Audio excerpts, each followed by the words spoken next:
С момента открытия в Сибае Центра дистанционного обучения для детей с ограниченными возможностями здоровья прошло 5 лет. Отметить круглую дату коллектив городского центра решил в необычном формате и организовал первый зональный чемпионат по робототехнике. В уникальном для нашего города соревновании приняли участие школьники Сибая и района Зауралья.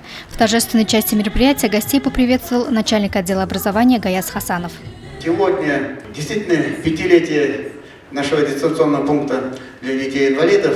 Это здорово, что 5 лет тому назад мы открыли. Данное учреждение у нас развивается. Прекрасные руководители работают, Рамиля Гайфовна, прекрасный коллектив. Дети, 19 детей нашего города обучаются в данном учреждении. В Центре дистанционного обучения охотно учатся и дети из районов Зауралья. Выступления творческих коллективов города придали мероприятию эмоциональность и торжественность.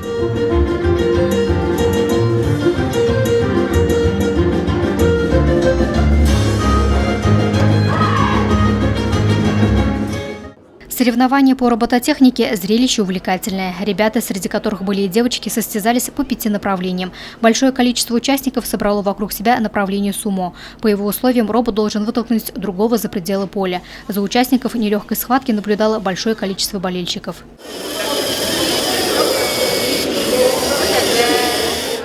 Активное участие в соревнованиях приняли учащиеся лицея номер 9. С нашего учебного заведения будет участвовать около 10-11 человек. Каждый специализируется на свое направление.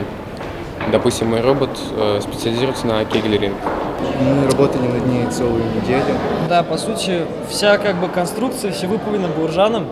И основная цель, все, что было сделано, это по сути в большинстве случаев им.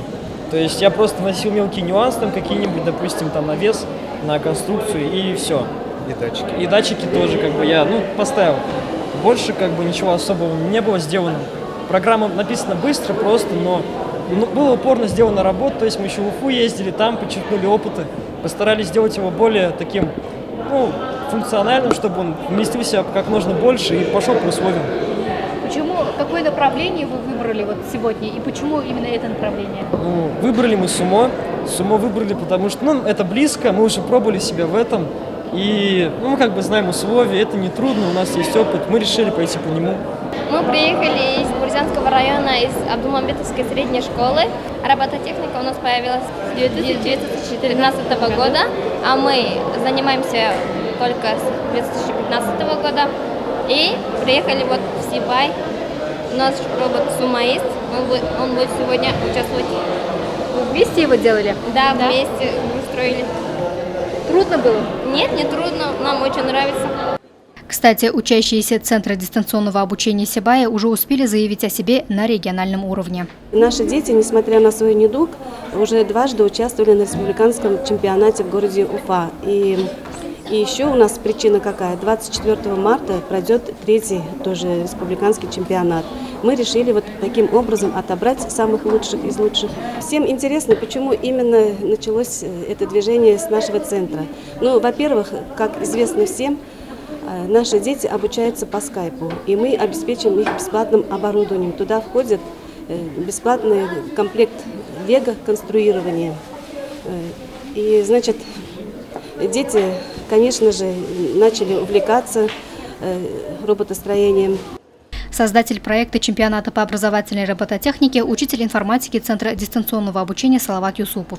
Руководитель Центра молодежного инновационного творчества по модели FabLab Алмаз Юсупов оснастил мероприятие необходимыми техническими материалами. В каждом направлении был определен свой победитель. Организаторы надеются, что подобные состязания теперь будут проходить ежегодно. Луиза Мустафина, Радмир Исенгулов, Гульгина Раскильзина, телекомпания СТВ.